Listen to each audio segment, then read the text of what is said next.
so much for joining me today on this episode of Mirror Talk. I really appreciate your presence here today.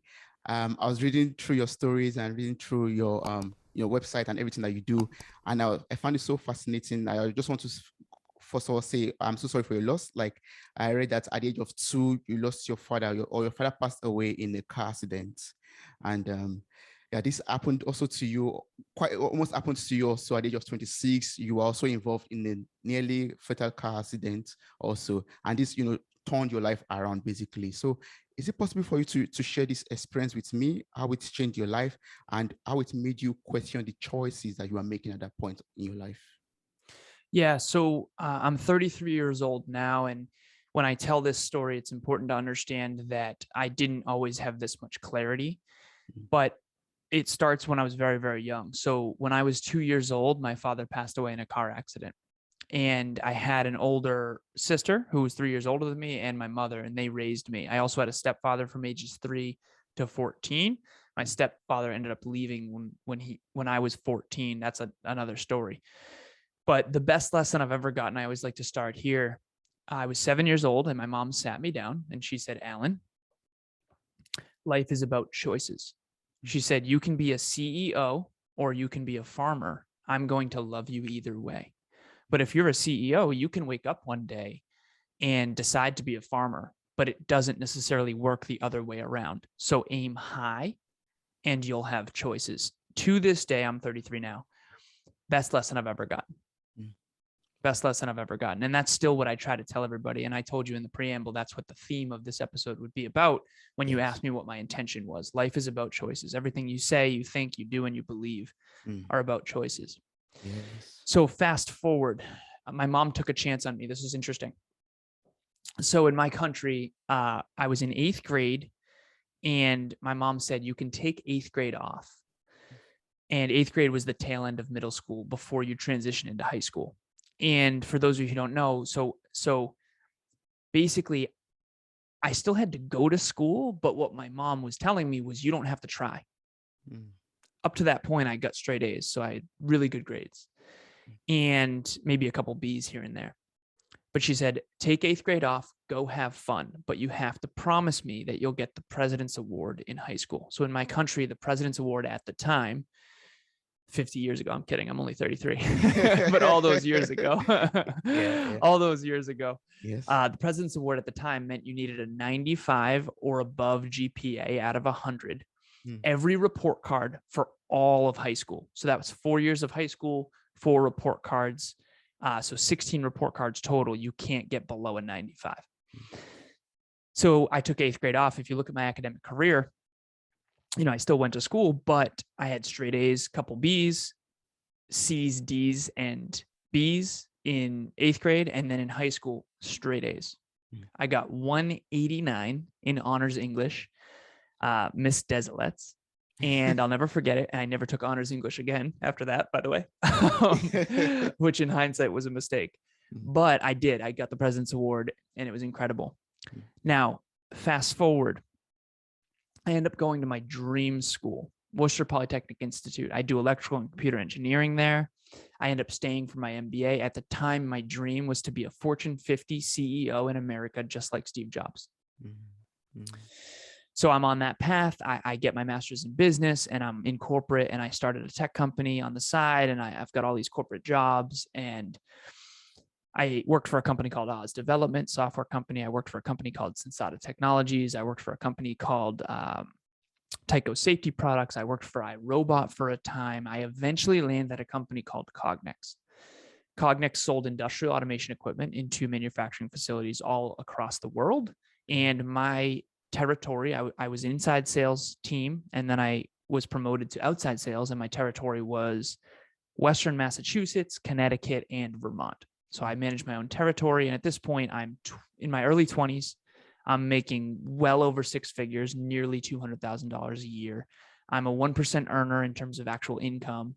And I have everything I think I want, right? Beautiful girlfriend, more than enough money, paid off all my debt. I paid off $84,000 worth of college debt in 1 year back in 2014.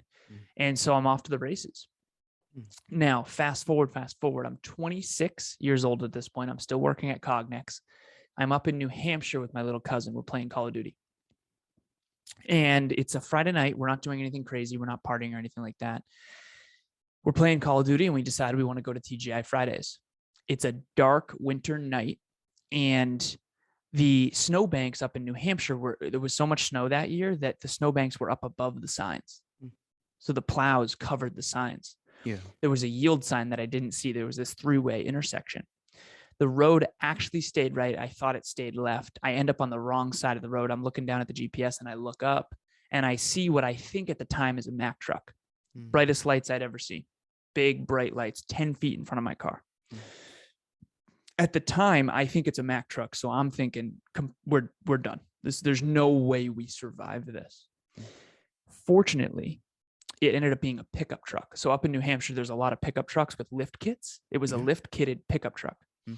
And I was driving a 2004 Volkswagen Passat, which I used to call the tank. This was a German engineered, I know you're from Germany, German engineered steel trap of a car, Volkswagen Passat. And it was such a heavy car. I used to call it the tank. So both airbags did deploy. My cousin hurt his knee on the airbag. I hurt my face on the airbag. So physically, we're okay. Now, I usually show in my speeches, I'll show a picture of my car because this is not a fender bender. This car is completely smashed and totaled. And I've seen pictures of my father's car. I usually show pictures of my father's car as well. Because circle back, I'm 26 at the time. When I was 2 years old, my father passed away in a car accident when he was 28 years old. So physically, we're okay, but mentally, emotionally, and spiritually, I am absolutely rattled. I'm completely in regret, and I'm shaken. I used to call it shaking the snow globe. My snow globe was completely shaken. Everything I thought I knew was shaken up. And so my cousin was 17 at the time. He was already tweeting about it. He didn't think anything of it. For me, it shattered all my belief systems. My identity. It had me questioning everything. That's the best way I can describe it. I was questioning everything, right? Did I live my life the way I wanted to? Am I proud of the man that I became? If that was it, would I be grateful for the work that I did in the world? Did I love openly and honestly? Did I fight fiercely for what I believe in? Those kinds of questions, right? Yeah. And so I often say I had my midlife crisis when I was 26, which I'm super grateful for now. So I now live by this quote, simple, but it's important. And if we are using video for the podcast, I have and for those of you who are on audio only, I have a necklace around my neck at all times that has a true North Star on it. Yeah. And this represents something, this quote I'm about to say, which is, you cannot see the stars during the day. They are always there, but sometimes it takes the darkness to see clearly that which you simply could not within the light. And so there was 2 stars that I had never seen before that I noticed in that dark. And now this is a metaphor, obviously, right? Physically, I'm okay, but mentally, emotionally, and spiritually, I'm not. I'm definitely shaken. So I'm in the dark. I'm in emotional turmoil, right? Spiritual questioning. I see 2 stars I'd never seen before. The first one is Tony Robbins' TED Talk. So regardless of what you think of Tony, that TED Talk is the best TED Talk ever done, in my opinion. Unbelievable. So good. If you haven't listened to it, go listen to it. Number 2, I came across a book called The Top 5 Regrets of the Dying. Now, what a coincidence, right? I almost died in a car accident. My father did pass away in a car accident when he was around the same age. And I'm questioning my life. And I come across a book called The Top 5 Regrets of the Dying. Not a coincidence. To this day, I have a flashcard in my pocket with all 5 regrets. There's a woman by the name of Bronnie Ware. She's from Australia. I've actually since interviewed her, which was really, really cool. And that was like 4 years later, by the way, which is wild. I got to meet her. But this book changed my life profoundly, because the number 1 regret of the dying was, I wish I had lived a life true to myself and not what others expected of me. Now, Bronnie Ware worked in hospice for 8 years. She worked with the terminally ill for 8 years, and she noticed these same regrets over and over and over again. She thought her job was to take care of these people, Now she realizes that her job, her real job, was to listen, to be there for them. They're all reflecting on their life. They're terminally ill, right? So they have an end date, and they're all reflecting on their life saying, I wish, I wish, I wish. And the same regrets. All these people are from different backgrounds, different countries, different places in the world. They've visited all these different industries, different professions. They all have the same regrets. Can you share these regrets with me, please? What? Say again?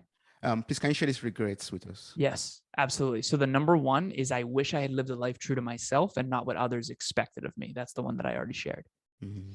The second one is I wish I hadn't worked so hard, which, by the way, I interviewed Bronnie Ware and I got to ask her. I said, isn't that because of number one? And the reason why is because if you're not living a life true to yourself and you're working so hard, of course you're going to regret that. But if you are living true to yourself, because I asked her, I said, Bronnie, I love my work genuinely, and I feel like it's a spiritual calling. I'm not going to regret working really hard. I'm working harder now than I ever have before. And I don't feel like I'm going to regret it, even though I did before when I almost passed away in that car accident. And she said, honestly, Alan, that makes a lot of sense, which was really cool. It was really cool. So the first one, I wish I had lived a life true to myself, not what others expected of me. Second one, I wish I hadn't worked so hard, but I think that's because of number one. Okay. Number three, I wish I had stayed in touch with my friends. Yeah. Number four, second most important one, in my opinion. I wish I had had the courage to express my true feelings. I just got the chills. That I don't talk about that one enough. I wish I had the courage to express my true feelings. Yeah. Mm-hmm. That could be a big challenge sometimes, you know. Yeah. And then number five, this is interesting. I wish I had let myself be happier.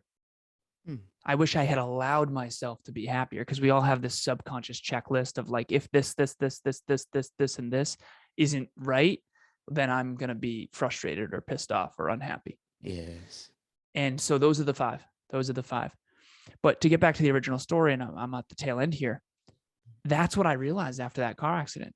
I said, okay, I got to redesign. I got to re-engineer my life around what is fulfilling to me. And now I'm writing a book called Optimizing for Fulfillment. I write 3 paragraphs a day. It's being published a year from now. But my whole life, I have, I didn't know this back then, but I changed my whole career. I quit my job. I started a podcast called Conversations Change Lives. And then I partnered up with Kevin. And then we were the Hyperconscious Podcast for many years. Now we're Next Level University. And here I am now, a coach. I've got 20 clients all over the world, some from Australia, some from Italy, some from Finland, several from Canada, a bunch from the US, all over the US, and all these different businesses, all these different people, all these different industries. And I've got a top 100 self-improvement podcast now. And so I think the takeaway, the most important thing, after that car accident at 26, I started making new choices. I stopped chasing external success, and I started to really trust and look into self-awareness and make sure that my goals aligned with who I am and who I aspire to be. And that hopefully will be helpful for anyone listening. Yes, that's so beautiful. I would just love to know, how you were able to get rid or overcome that shock, because I can imagine that's kind of experience, shaking you and deep down to your roots, basically. How are you able to, after seeing the 2 stars, of course, how are you able to, get yourself back together and, get back on track again?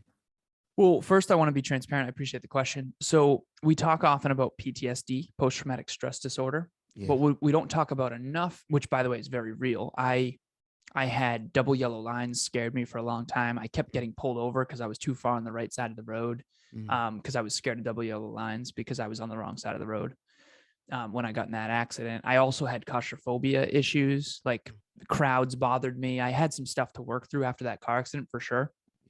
But what we don't talk about enough, I think, is post-traumatic growth. After that car accident, I went back to the drawing board. I contemplated my entire life. And like I said, I redesigned, I re-engineered everything from the floor to the ceiling. And the floor, the foundation, I now have a pyramid that I take my clients through called the Pyramid of Fulfillment. And it's sort of like Maslow's hierarchy of needs, but a more practical, what I consider better 21st century version. Yeah. And it starts with the physical needs of the body, and then it moves to the emotional and mental and spiritual needs. And the top of the pyramid is really fulfillment, mission and calling, and living in alignment with your mission and your calling. But it's got 5 levels to it, and you know, it's supposed to be incremental. So I went back to the drawing board and built from the ground up, starting with my own character. I mean, this is when I really got into personal development, and I started reading every personal development book I could get my hands on, and I just absorbed it all. And I had a really contemplative phase where I was just trying to figure out how to rebuild. Yeah. That's awesome. I really admire your willpower to, get back on track and get something wonderfully done out of that experience that you are, like, also using it right now to impact even the lives of thousands, millions of people out there. That's so awesome. I really admire that. That's beautiful. I appreciate that. Thank you. So for people out there who are listening to this right now and wondering, Alan, how can I make wise decisions? How can I make wise choices in order to maximize my potentials in life, in order to maximize my level of contribution or impact to the world? What will you say to those people, and how would you advise such people? Well, I think the first thing to understand is that you do have a purpose, whether you're aware of it or not. And I'm not just saying this as some sort of fortune cookie statement. I mean, from a practical, and remember, I'm an engineer, right? So I'm a very scientific, practical human being who likes tangible things. The best teachers in the world, in my opinion, are 2 words. Fulfillment is number 1, and regret is number 2. So we aren't born into this world thinking, I know who I am. No. We're born into this world naked, scared, and ignorant. Yes. And then we go out into the world and we try different things. So persons, places, things, and ideas, and we hit guardrails, AKA we get pain, we get regret, but we also get fulfillment. Yes. We get joy, we get happiness. And so, in my opinion, the 2 most important teachers on the planet, more so than any mentor or any book, is fulfillment and regret. Those are your guardrails. Everyone right now, assuming you have a good memory, can look back at your past. And my girlfriend, I'll give you an example of this. I was 32. I was turning 33 back in November. And she said, Alan, she always asked me these great questions. Alan, what are you going to do differently in your 33rd year? And I remember thinking to myself, like, such a good question. I get to take 32 years of experience. I think wisdom is knowledge plus experience. And so I get to take 32 years of knowledge plus experience, and I get to invest it in my 33rd year. And by invest it, what do I mean? Make wiser choices. So what I do with my audiences often is, everyone think of a terrible idea that they executed on when they were in their teens. So everyone think about a terrible idea where in hindsight, it was like, oh, that was so unintelligent. Okay. Yes. Now I have one. When I was 16, I made a terrible choice. And I'll actually just share it. I went to meet a girl I barely knew, and I ended up losing my virginity. And in hindsight, if I could go back, I would say, hey, Alan, that's probably not the best idea. Now, fortunately, nothing terrible happened, but you don't really know this girl. Like, that's probably not an intelligent choice. Now, everyone asks themselves, think about that thing, that story. Okay, you're in your teens and you do that thing or whatever. Not an intelligent choice. We get it, right? You're a teenager. Okay. You would never make that choice again. No. Okay. Neither would I. Why? Because we are now more aware of the long-term consequences of that choice. So that's what life is about. Your original question was, how do you make wiser choices? First of all, you have to understand that you can only make choices at the level you currently play at. So I'm at 33. So when I'm 43, I'm going to be making way better choices than I am at 33, assuming that I continue to become more aware and more capable. Yes.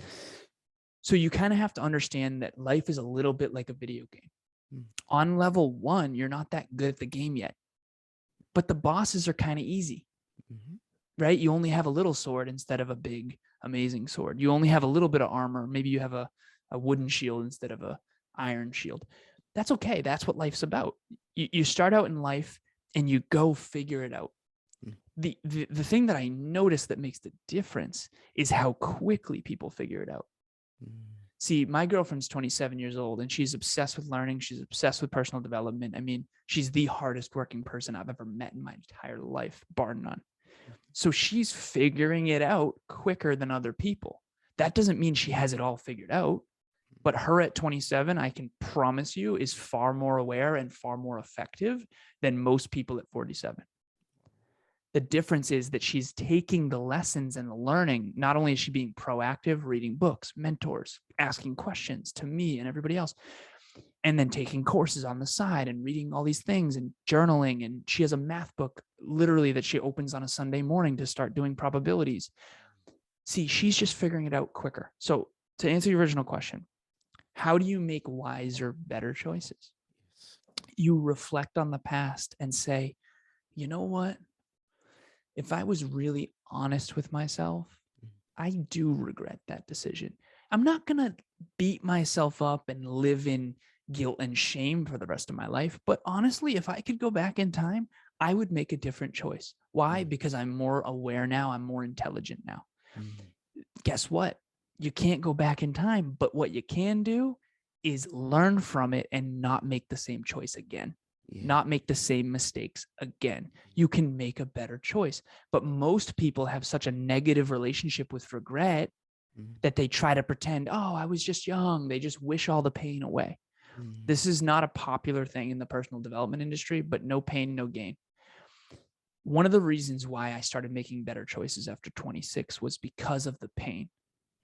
Now, I want to believe, like you do, that people can change without pain. Discomfort and pain are teachers. If you're uncomfortable with some poor choices you used to make, if you sit in that discomfort and learn from those choices, you can make better choices in the future. We all know we get frustrated with certain things and then we innovate. Software companies, users get frustrated and they give feedback and say, hey, your software is terrible. This thing right here sucks. Okay. Thank you for that feedback. Let me innovate the product. So if you have an iPhone and you can't unsend a text message and you wonder why, and you're frustrated, it's because they're going to eventually innovate that. Why can't I unread my texts? Why can't I unsend a text, but yet Facebook DM I can and Instagram DM I can, right? So Apple needs to get it together, right? But the point is that pain and discomfort and frustration is actually the catalyst for growth. So how do you make wiser decisions? You grow. That's the short-term answer. You just go and you grow as much as possible. You reflect on your past, you reflect on your present, you design a brighter future on your own terms, and you go after it with everything you've got. Yeah, I like that. Pain and discomfort are the best teachers we could ever have for our growth, for our personal growth in life.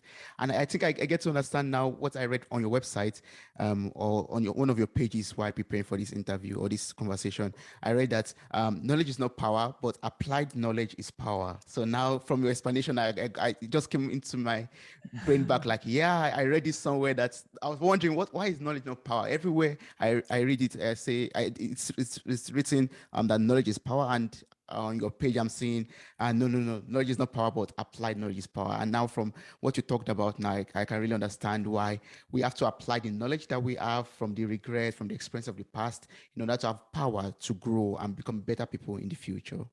Yeah. Yes. Wow, that's beautiful. But from your experience so far, how would you define a life of meaning and purpose? Like if you interviewed a lot of people, you've lived a life also, you've experienced a lot of things personally. How would you define a life of meaning and purpose? A life of meaning and purpose is a life where you are maximizing your own unique potential and then creating something that helps others do the same. So, for example, everyone think of their favorite movie. Okay. For me, it's The Lion King. And the reason why, in hindsight, I didn't know this at the time, but, obviously, Simba's father passes away. Yeah. And then there's sort of the stepfather / uncle that comes in, and Simba runs from his past and gets banished and then doesn't want to face the pain of what happened. And then comes back and lays claim to who he really was. And I think that's a beautiful metaphor for all of us. But the point I'm making is someone had a dream to create the Lion King. And they put together a team of animators and a team of incredible people to make that movie magnificent. Yeah. And that movie changed my life in a positive way. And now I'm going out and changing other people's lives in a positive way. And so what does it mean to live a meaningful and purposeful life? Doing the very best you can with the gifts you were given. And a lot of people say this, like, oh, I'm grateful for what I have. I'm grateful for my health. I'm grateful. It's like, okay, it's a little hardcore, but saying it isn't what matters. If you're grateful for your health, yes, prove it by exercising. Prove it by developing it. If you're grateful for your mind, prove it by using it for good. Prove it by developing it. Prove it by reading and getting better. And so a meaningful, purposeful life is a life of alignment. I believe that fulfillment is the soul's recognition of alignment with its highest self. So when I get off of this, I'm going to be more fulfilled, even though it's challenging. That's proof that I'm in alignment with my calling. Whatever your calling is, when you're fulfilled. And by the way, this is the interesting thing about fulfillment. I'll go quick on this. Eating a donut tastes good, but it will never fulfill you. A hard workout sucks, but it will be fulfilling. See, that's the indicator. I think that we did a real disservice by saying happiness was the goal, the pursuit of happiness. I don't think anyone even knows what that means. See, fulfillment makes sense because sometimes you take actions and they're fun, but they're not fulfilling. You feel empty after. Sometimes you take actions that are brutal, hard. I did a triathlon, sucked. But after, you feel so fulfilled, so accomplished. So a deep, meaningful life is one where you maximize your own unique potential in whatever that means to you, not to me, not to Toby, to you. And you help others do the same.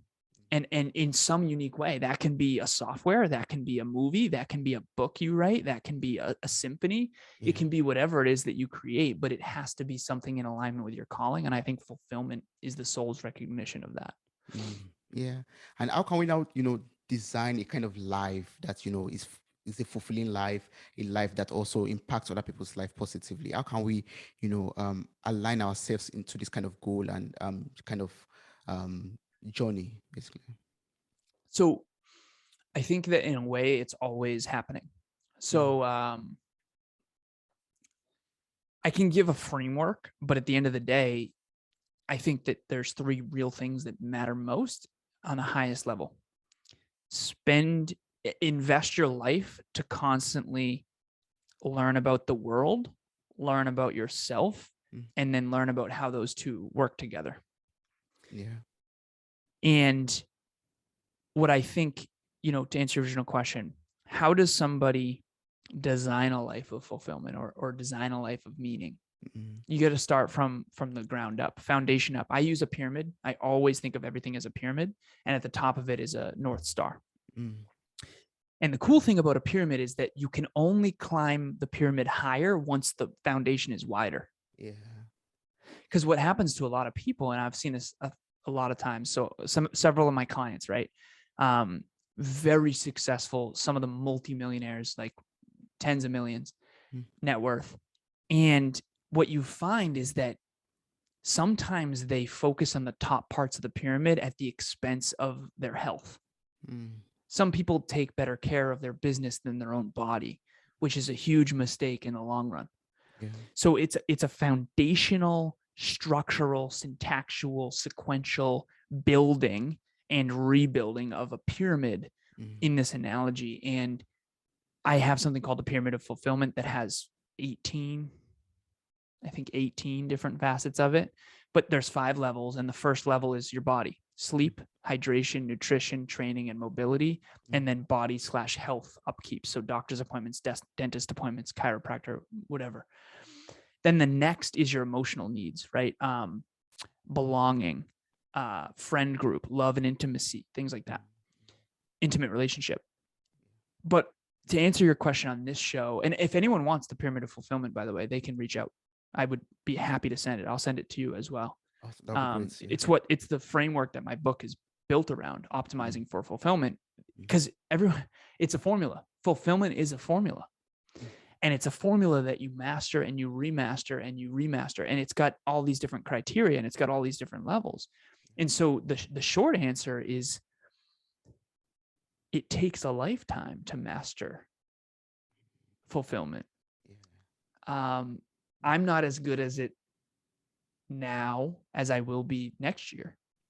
And I'm not as good as it next year as I will be when I'm 36 and then 38 and then 40 and then 45 and then 65. I remember, and I'll tell this briefly. Toby, I grew up in an environment that didn't have a lot of self-improvement. And to be honest, that's an understatement. It was zero self-improvement. Okay. And I saw the downside of that. And I experienced the downside of that. But what I want to say is I looked around and I got scared. I looked around and I saw a lot of really unfulfilled human beings, unfulfilled marriages in particular. I mean, I looked at married couples and I was like, oh no, like that's what, right? People always told me this. They said, Alan, I was in high school. These are the best years of your life. I was like, oh God, I hope not. Oh my God, high school was not that great, right? Like, yeah. I mean, for me, I got bullied. I was the straight A student, not that good at sports type of guy, and a little different now. I'm just joking. But I remember thinking like, God, I hope not. And I remember I was in my early 20s and I told my mom, I said, Mom, I'm trying to figure out the formula to not end up old and miserable like everybody else. Now, why did I say everybody else? My tiny little town of non-self-improvement, of people telling me high school are the best years of your life. No, they're not. No, they're not. No, high school are the best years of some people's lives. Yeah. But if you keep improving your character, your physical, mental, emotional, and spiritual development, you keep getting better and reading books and investing in yourself and investing in your businesses and investing in real estate and investing, your future is going to be way better. My relationship right now is so unreasonably magnificent compared to my high school relationship. Why? Because my girlfriend, my future wife, and I are way better than we used to be. Yeah. We're way more intelligent. We're way more aware. We're way more capable. We're way more emotionally regulated, right? Don't listen to anyone who says, oh, these are the best years of your life. I get what they're saying. What they're saying is you have very low responsibilities. Go enjoy that. Yeah. When in reality, I think life is more about taking the greatest responsibility you can to maximize your potential and help others do the same. That's meaningful. That's how you create and engineer a life of meaning. Yeah. Easy will never fulfill you. Yeah. Easy is easy. Yes, that's true. I say this at the tail end of my speeches, and I'll just say this quickly. I do not wish for you to have an easy life. I wish for you to have a challenging but deeply meaningful life. My childhood was nothing short of unreasonably challenging beyond what I can even say publicly. But I have a deeply meaningful life because I always fought for a brighter future. And I always tried to develop myself and others. And I just never stopped. I never gave up. I never lost hope. I never let nihilism, which is hopelessness, seep in. Right now, there's so much nihilism in the world because of COVID and all these things. It's like, hang on to that bright, bright future and work every day toward it, because the future that you're working toward is creating the now. And I'll say this quick too. We are all an amalgamation of three things. And hopefully this will answer your original question. Who you aspire to be is about the future. Your core values, who you are now is about the present. And then who you used to be, your upbringing, right? That's what makes us all unique. I have a different upbringing than you do, Toby. I have a different family tree than you do. I was born, I don't know if you were born in the US or Germany, but I was born in a different country than you were. Yeah. So my past is different. I have different core values than you do. Right? One of them that we have in common, though, is definitely personal development. Yeah. Awesome. Sure. And then I have different dreams than you do. Yeah. right? That's what makes us all unique. Mm. See, people think, oh, well, you're not your past and you're not your future. You're only now. And it's like, no, you are an amalgamation of your past, your present, and your future. Mm. Yes. Right? Tom Brady was Tom Brady before Tom Brady was Tom Brady, Mm-hmm. but he was only Tom Brady in his mind, Mm-hmm. in his imagination, in his vision. He was headed towards a bright future that no one else could see yet. And so if you're out there right now, that's how you create a meaningful life. Core aspirations, core values, core beliefs. My girlfriend, best framework of all time. Align the past and learn from it. Learn from the past, enjoy the present, build in the present, and then focus on a brighter future for not just you, but for everybody. And I'm telling you, your life will be fulfilling. Yes. I love that. Focus on a bright future, and that way you grow, and you every day of your life or every tomorrow of your life will become better than your yesterday, basically.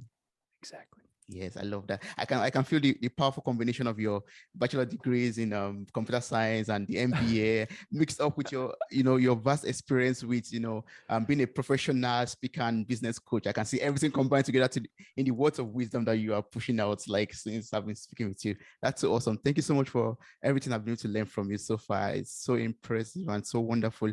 Well, I would love to know, you're a business coach, you're a business consultant, and there are a lot of people out there who are looking forward to starting a business, or they are currently running a business and they are trying to find out ways to grow this business, ways to increase the profitability online, offline, or ways to even make more impact in the lives of people through this business. From your experience, how can you advise us? There's so much to unpack there, but I'll give you some of the simple ones. Mm. The most simple one that I think is important. People say business is about making money, but it's shallow thinking. Okay. I was on the phone with Kev recently, and every Monday we would record our episodes, and we were talking business. And he said, Alan, we have a really big day coming up because we charge our clients on Stripe, and then it doesn't hit the bank account until like 5 business days or something like that. Mm. He's like, we got a really big day coming up financially, because he's the CFO and I'm the CEO. Mm. And so he runs the finances. And I wasn't phased. I was so focused on our work. He's like, you don't even care. I'm like, no. I said, Kev, I don't not care about money. That's not it. I care more about the causes than the effects. I'm going to go deeper on this. Yeah. I care more about the causes than the effects. Yeah. See, us getting money in our bank account is an effect, not a cause. Mm. Okay, business is about serving people in a powerful, unique way in alignment. The effect is money. Mm. I said, so you think I don't care about money? You're wrong. I care more about causes than effects. Mm. See, some people are focused on the shiny car. I know some people that are more focused on building a business, and guess how many shiny cars they have? You see, Yeah. I'm not focused on the beach house. That's why I'll have a beach house. Mm-hmm. Okay. What you focus on in business is everything. Mm. So if you want to have a beach house, that's great. Awesome. Great. Don't focus on that. Focus on building a magnificent business that adds value to so many people, that is a product or a service that people can't live without, that improves the quality of their life. And then guess who gets a beach house? You. Exactly. Yeah. And so I call it shiny object syndrome. So if you're a business owner and you have shiny object syndrome, you're in trouble. You're in trouble. The businesses that win in the long run are the businesses that are focused on the mastery and the impact more than the money. Okay. See, Tom Brady was more focused on mastery than he was on money. And that's why he has lots of money. Okay. I'm more focused on mastery than I am on money. And that's why I have a lot of money. Yeah. Mastery has to come first. Mastery is the acorn. Okay. So yes. The acorn needs to stay the focus. The main thing is to keep the main thing. So your podcast, for example. Yeah. My podcasts in general. Something crazy like 70% of podcasts only get to between 7 and 23 episodes. Okay. So if you can do more than 23 episodes, you actually eliminate 75% of the competition. Okay. Yeah. So we're Yes. at 851 episodes or something like that, 860 something. I don't know. Yeah. We're at 860 something. We're very fortunate at this point to be in the 0.00001% of successful podcasts. Okay. Not a lot of podcasts end up a multi six-figure business, and we're projected to have over $1 million a year by the end of the year. That's good. Very exciting. Very exciting. Yes. But that wasn't my focus. My focus wasn't, shiny objects. My focus and Kevin's focus was, how do we make the most valuable podcast ever for our listeners? Yes. I want our podcast to be so good that you can't not have it once you've tried it. Right? You brush your teeth every day. You can have self-improvement for free in your pocket every day. And because that's been our focus, even though the first several years were brutal and we were broke and in debt, right? We never lost sight of the acorn. The acorn was having the most successful, holistic self-improvement podcast in history by helping our listeners more than anyone else can. Yes. Improve 1% per day every day. And now we have all these amazing things, top 100 self-improvement show and 860 episodes. And, I have 20 clients, Kevin has 18, and we have group coaching clients. So we have dozens of people from all over the world, all that stuff, right? Hundreds of thousands of dollars in revenue. All that stuff was a byproduct of the acorn. So the tip in business is, don't lose sight of your acorn.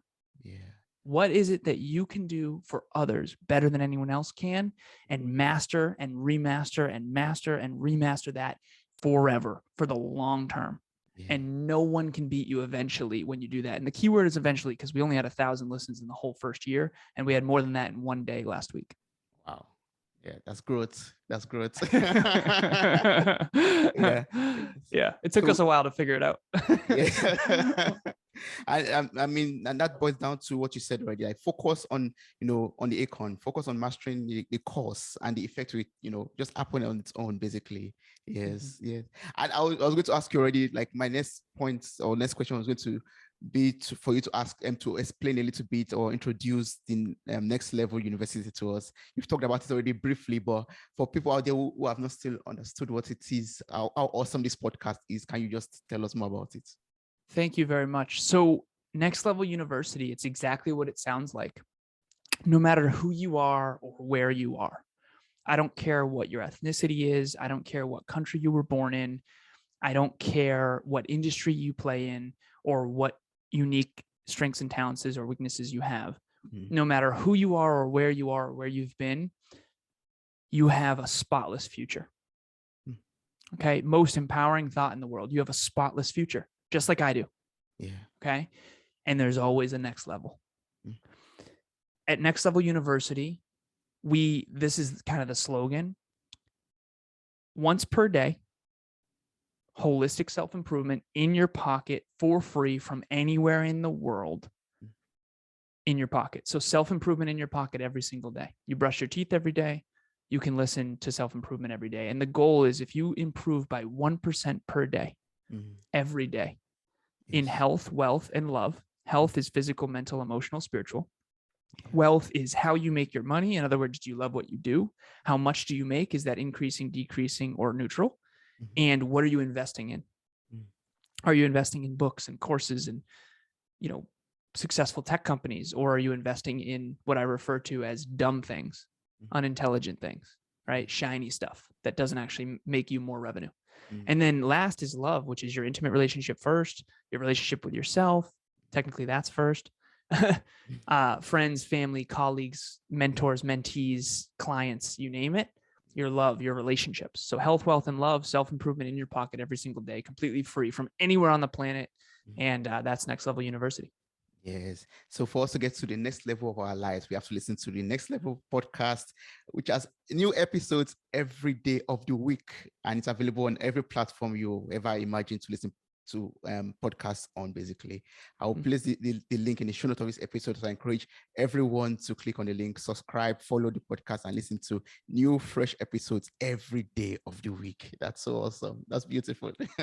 Thank you, Toby. I really appreciate it. Thank you. Yes. So just as a follow-up question to that. Like, everyone wants to get to the next level. Basically, I believe everyone that's listening to this is trying to get to the next level of life. But sometimes we have this fear, we have limiting beliefs. So can you share with us how we could overcome our fears and limiting beliefs in order to get to the next level of life? Yeah. So you have two things. You have to identify them, and you have to have a big enough reason to overcome them. I was on the phone recently. My girlfriend and I, we do relationship talks coaching, which we coach married couples. And we have 4 clients right now that are paying, and then several other people. We do live events, all kinds of cool stuff. But we were on the phone with this one couple this past Saturday. And we do bi-weekly. So the previous call was all about goals and dreams. It was about we call it the we. So you have me, and then the we. The we is the relationship. And we're actually coming out with a podcast as well, by the way, which is cool, on Valentine's Day. Awesome. It's about intimate relationships. So, but anyways, the we has different goals than each individual, because you have individual goals and then you combine them for bigger. The whole is supposed to be greater than the sum of the parts. And so to answer your original question, you have to have a reason big enough to overcome the limiting belief. And you have to identify what the limiting belief is, but you usually won't until there's a reason. So this person on the call, once they set these big goals and dreams, now all of a sudden, the female in the relationship was like, I don't know how much I like my job. I don't get paid enough. See, the previous call was about how they want to have a ranch on the side of a mountain with horses. Yeah. And now all of a sudden, 2 weeks later, she's like, I don't make enough. See, once you have that goal, that dream, her subconscious is saying, hey, you're not in alignment with that.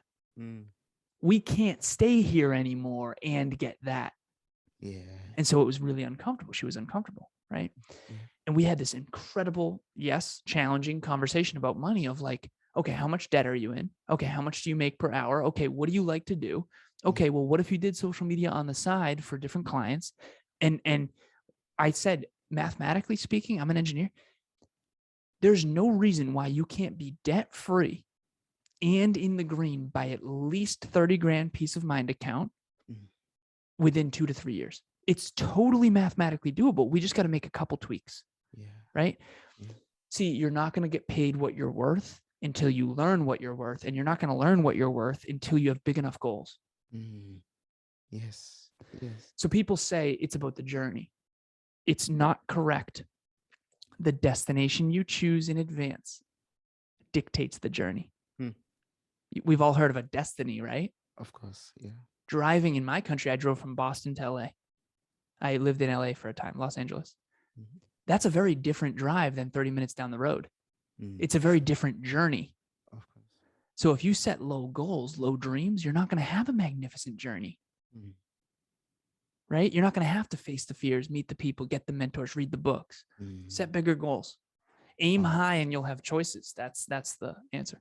Yes. Aim high, have a reason for you to have a beautiful and bright future. Wow, that's so beautiful. So for people out there who would love to, connect with you and work with you, because I know we're not able to cover enough of everything that I could have gotten from you in this episode because of time limits. But there are some people out there who are listening so far and would love to get across to you, to work more with you, to know even more about what you offer that we're not able to cover in this episode. So what's the best way to connect and work with you? Best way to connect with me is to listen to Next Level University, any podcast platform. And we're also on YouTube, spelt exactly like it sounds, Next Level University. In the show notes of every episode is all of my contact information, all my social media, my email. You can reach out anytime. Between my assistant and I, we literally get back to everyone. Oh, that's beautiful. That's great. So I'm going to place also this information in the show notes of this episode, and I encourage everyone who is listening to click on the links, copy the links, and get across to Alan, and listen to the podcast episode, connect with him on every social handle, and become much more better and have a spotless future and bright future. Thank you so much, Alan. I really appreciate everything I was able to learn from you in this episode. Thank you for having me, Toby. I really appreciate it. Great questions. A deeply valuable episode.